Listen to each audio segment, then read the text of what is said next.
பெண்ணுக்குரியவள். எனக்கு இந்த இந்தியாவில் புடவை கடைக்கு போனால் நான் படுற கவலை போல் உலகத்தில் ஒருத்தரும் படுற பெண்கள்கிட்ட பக்கம் போனால் என்னென்ன கலரில் என்னென்ன டிசைனில் சாரி இருக்குது.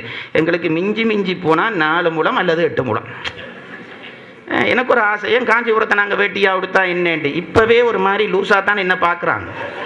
அப்புறம் அதையும் கொடுத்தா இப்போ இந்த கல்லால் எறிய தொடங்கினான்னு விட்டுட்டு இருக்கேன். அவ்வளவு ஆசையாக இருக்கும் பாருங்கள், எனக்கு அதிலெல்லாம் ரொம்ப விருப்பம். ஆனால் ஆண்களுக்கு அலங்காரம் இல்லை. ஆண்களுக்கு ஏன் அலங்காரம் இல்லை என்றால் அவனுடைய நெஞ்சத்தெளிவு தான் அவனுக்கு அழகு. நெஞ்சத்தெளிவு தான் அழகு.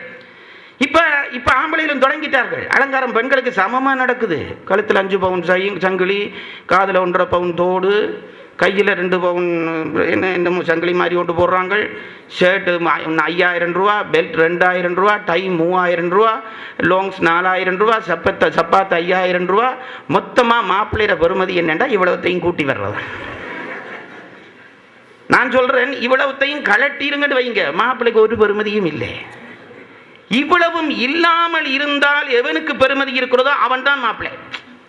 இது கன பேருக்கு தெரியுது இல்லை. அவனவன் சும்மா 8 பவுன் 10 பவுண்டில் சங்கிலி பொம்பளைகளுக்கு சமமாக போடுறான். யாழ்ப்பாணத்தில் போடுறது முந்தையனாடா போட்டவன் என்ன செய்வான்டா, சாமியில் போய் முன்கொம்பு பிடிப்பான். சாமி தூக்குறது நோக்கம் இல்லை, சங்கிலி காட்டுறது தான் நோக்கம். இப்போ அதையும் போட முடியாது, கிடந்தாலும் போட முடியாது. அவனவன் ஒழிச்சு வச்சுட்டு இருக்கிறான்.